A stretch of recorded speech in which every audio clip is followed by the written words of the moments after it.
వస్తే అది ఒక ప్రదక్షిణ, అలా 9 ప్రదక్షిణలు చేయాలి.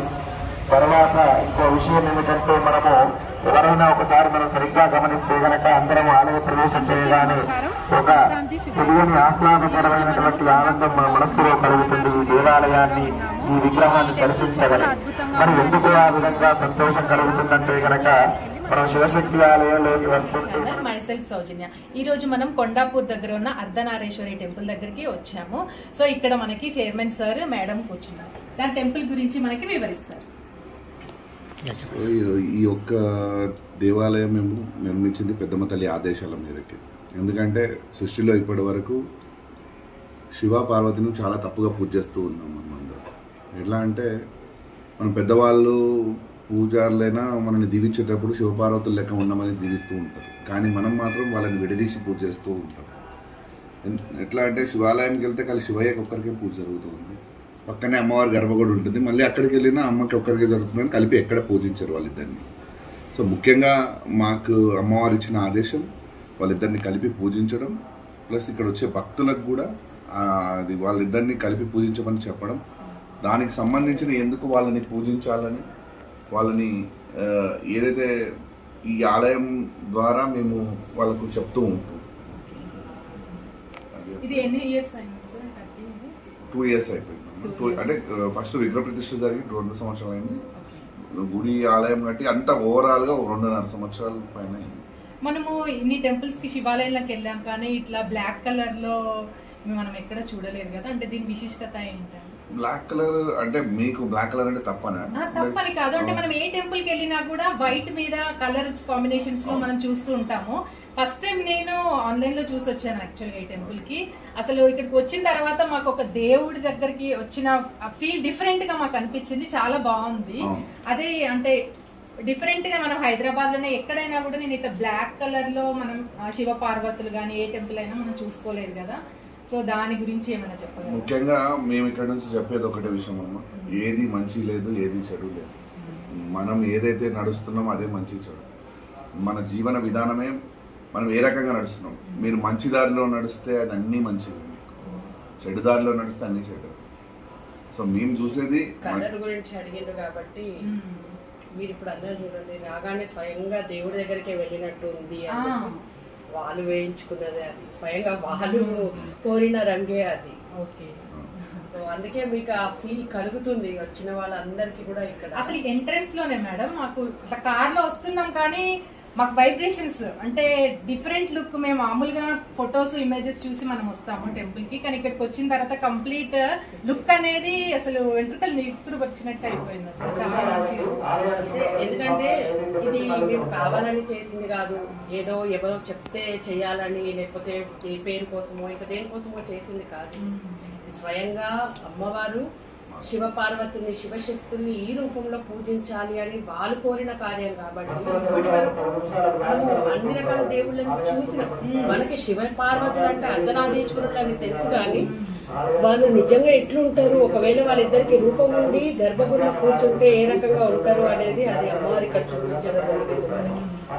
ఆమె ఆ తత్వంలో వచ్చి ఈ కలియుగంలో ఈ రకంగా వాళ్ళు ఇక్కడ కొలువై అందరికి దర్శనమియ్యాలని కోరింది.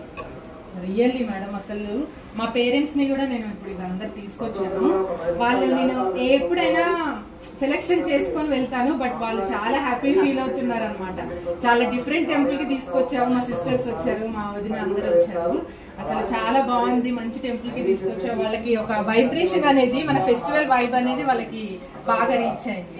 అది అర్ధనారీశ్వరి స్వామి కూడా హాఫ్ కంప్లీట్ బ్లాక్, ఇటు అట్లా ఉంది కదా శారీ, అది కూడా చాలా కలర్ ఇట్లా ఏమి వేయించింది కాదు, నేచురల్ గానే అట్లా ఉన్నారు వాళ్ళు. Completely naturally like that. Single stone దాంట్లో తీసుకొచ్చి మళ్ళీ అది అతికిచ్చి పెట్టింది ఏమీ లేదు, కంప్లీట్ గా సింగిల్ స్టోన్. అది దాంట్లో చెక్కడమే అట్లా ఏదో స్కేల్ లైన్ పెట్టి వాళ్ళిద్దరిని డివైడ్ చేయొచ్చు అట్లా అన్నట్టు. దానికి చాలా పెద్ద చరిత్ర ఉంది, అది చెప్పాలంటే టైం చాలా టైం తీసుకుంటుంది.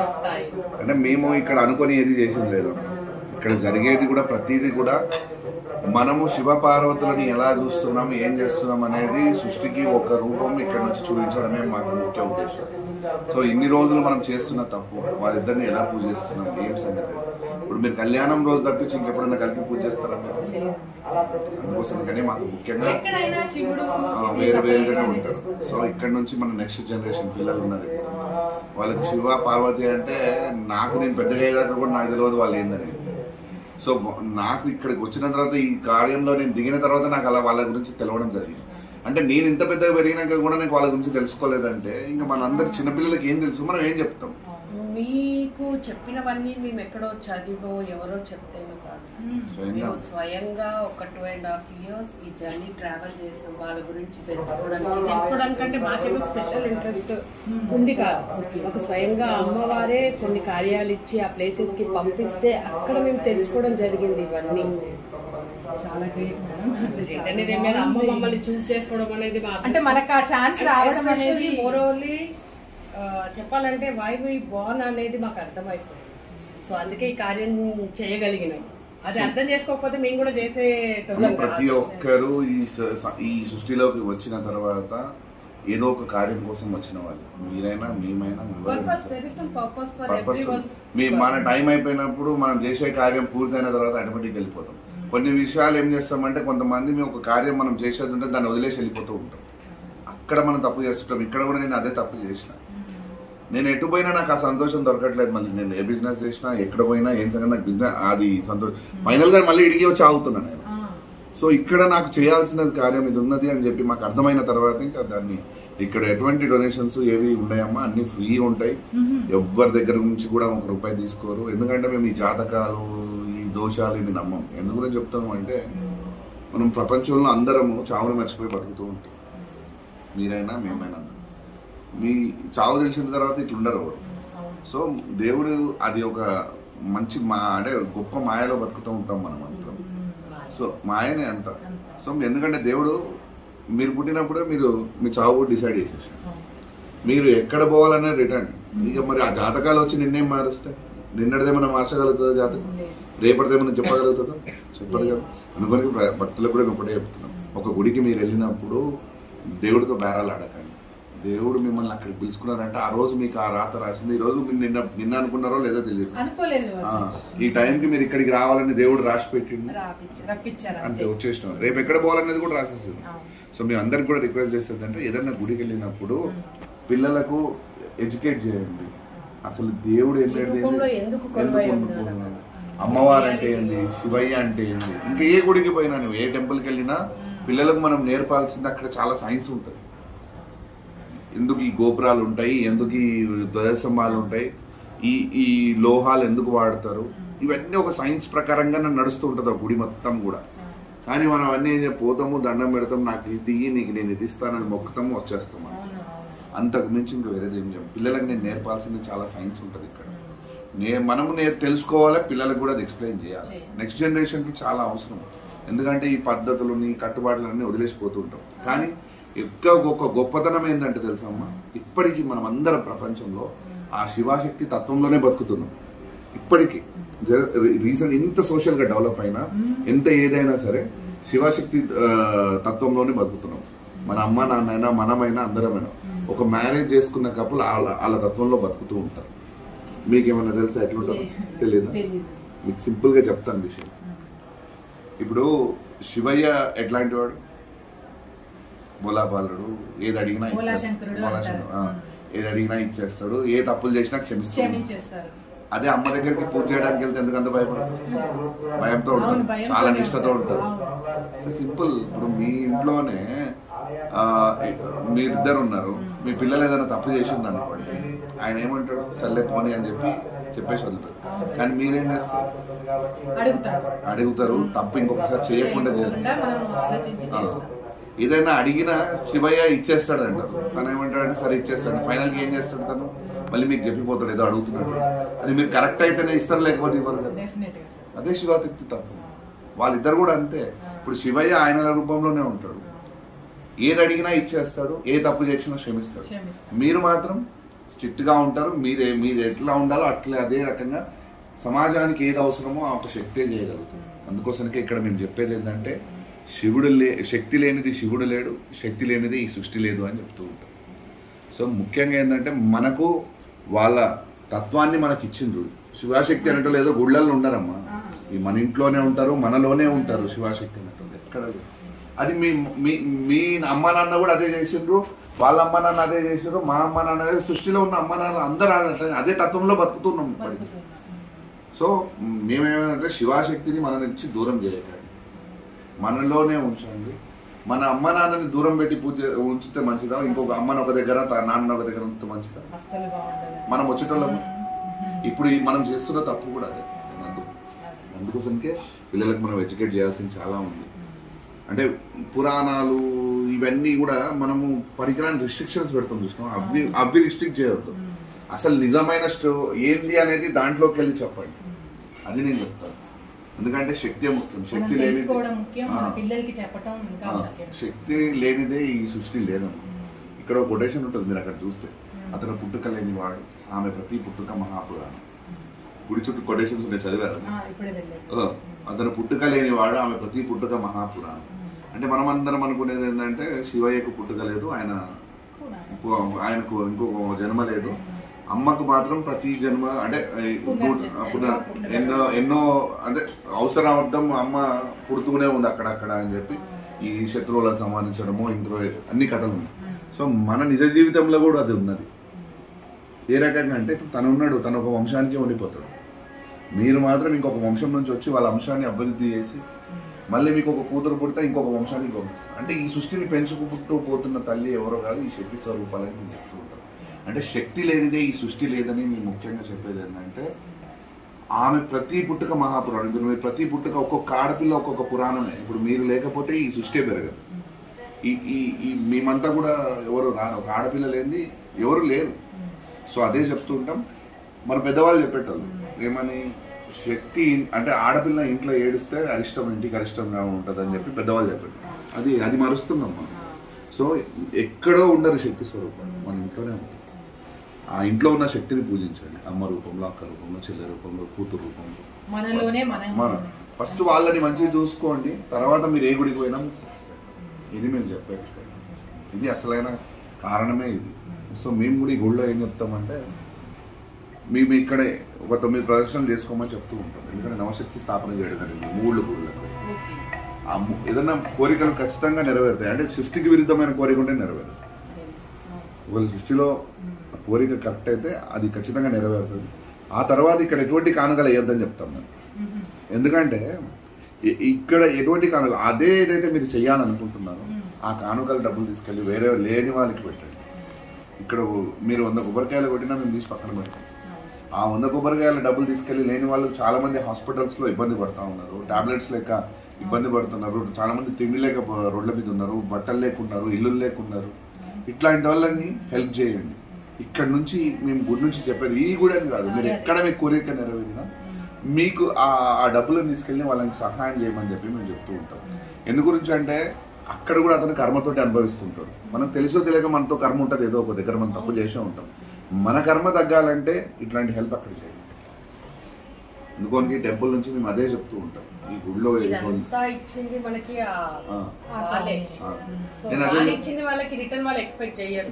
మనం ఏం ఆలోచిస్తామంటే డబ్బు కూడా వాళ్ళు ఇచ్చిందే మనకి, అవునా కదా? ఏదో ఒక రూపంలో వాళ్ళు మనకు అన్ని ఇస్తూనే పోతున్నారు. మనం గుడిలో ఒకవేళ 10 మందికి అన్నం పెట్టినా 10 మందికి చెప్పుకుంటాం మేము అన్నదానం చేసినాం అని పేరు రాపించుకుంటాం, ఫోటోలు వేసుకుంటాం. అది చాలా తప్పు. అసలు మనకి జస్ట్ సేవకులం మాత్రమే. ఆ దేవుడి సన్నిధిలో ఇంతమంది మనుషులకు ఆ దేవుడు తన అన్నం పెట్టాలనుకుంటున్నాడు, మన రూపంలో పెట్టిపిస్తుంది సేవ. ఇప్పుడు ఒకటే అమ్మ, నేను అదే చెప్తున్నా, మీరు ఒక కారణం కోసం పుడతారు, నేను ఒక కారణం కోసం పుడతాను. సమాజంలో మంచి చేయడానికే పుడతాం. అంటే అందుకోసం మీ దగ్గర ఉన్న దాంట్లో కొద్దిగా సహాయం చేయండి. మేము మొత్తం మిమ్మల్ని ఏదో మీరు మాట రూపంగా సహాయం చేసిన సహాయమే. అంటే నేనేమంటానంటే ఒకరికి మనము సహాయం చేయడంలో మనకు చాలా హ్యాపీనెస్ ఇస్తుంది. అది పిల్లలకు మనం అలవాటు చేయాలి. అది మెయిన్ గా మేము చెప్తూ ఉంటాం ఈ గుడి నుంచి. కమింగ్ ఫ్యూచర్ కి మనకి టెంపుల్స్ గురించి వాళ్ళు వెళ్ళటం రావటం అనేది కూడా అది పేరెంట్స్ గా మనం చెప్పితేనే పిల్లలకి తెలుస్తూ ఉంటది. వాళ్ళకి ఇప్పుడున్న జనరేషన్ కి టెంపుల్స్ కి రావాలన్నా ఇప్పుడు మనం తిరుపతికి వెళ్తామమ్మా, ఏం ఏంటది మనం ఫస్ట్ పిల్లలకి చెప్తాము, మనమే నేర్పుతున్నాం వాళ్ళకి. నేను మొక్కుకున్నా నేను అక్కడ తలనీళ్ళు వేయాలి, లేకపోతే అక్కడ ఇన్ని పైసలు వేయాలి అంటే పిల్లలకి ఎందు గురించో తెలియదు. అది బ్లైండ్ గా మీరు చెప్తారో మీరు అది తీసుకుపోయి చేసి వస్తారు. వాళ్ళ పెద్ద ఇప్పుడు మీరు చేస్తుంది అదే, మన పెద్దవాళ్ళకి ఏం తెలియదు, వాళ్ళ గొడవ చెప్పింటారు, వాళ్ళు అదే పని చేస్తున్నారు. సో అక్కడ ఉండిలో డబ్బులు వేయడంతో ఏమొస్తుందో మాకు కూడా తెలియదు. నేను కూడా వేసినాను కాదని అనట్లేదు, కానీ చెప్తున్నా ఏంటంటే మనం నేర్పొద్దు పిల్లలకు. ఇట్లాంటివి పిల్లలకు మనం నేర్పాల్సింది ఒక మంచి చేయడం నేర్పాలి, అది ఎందుకు చేస్తున్నాం అనేది అది నేర్పాలి. అదే మేము ఇక్కడ నుంచి చెప్పాల్సిన మాటనే. ఇప్పుడు తను చెప్పినట్టుగా పేదవాళ్ళకి సహాయం చేయడం, దేవుడికేసి దేవుడు తీసుకో, నిజంగా దేవుడికి చేరుతాయా? చేరం. అందుకే మేము మన గుడిలో అందరూ సమానమే, ఇక్కడ ఎవరి దగ్గర నుంచి ఏమి తీసుకోం. మనం సింగిల్ పెన్ని తీసుకోకుంటే గుడి కట్టినాం మేము, అంతా మా ఓన్ ల్యాండ్. ఎవరి దగ్గర నుంచి ఇక్కడ ఎవరి డొనేషన్స్ ఏమీ లేవు, అండ్ ఇన్ ఫ్యూచర్ కూడా ఏం తీసుకోము కూడా ఎవరి దగ్గర నుంచి. అమ్మ మాకు ఆ శక్తిని ఇచ్చింది, ఎంతవరకు మేము మా ఊపిరి ఉన్నంత వరకు అయితే దీన్ని అట్లనే కాపాడుకుంటాం.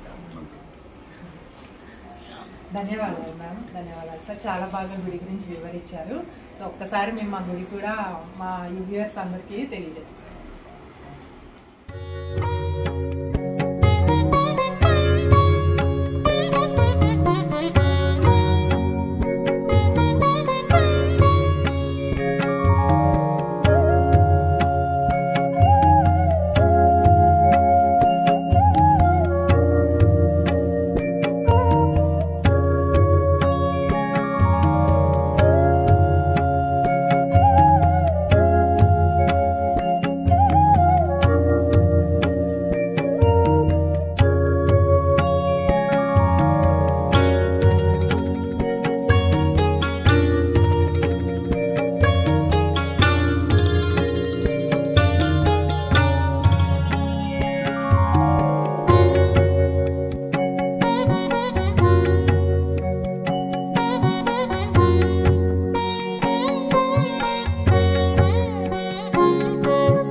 Thank you.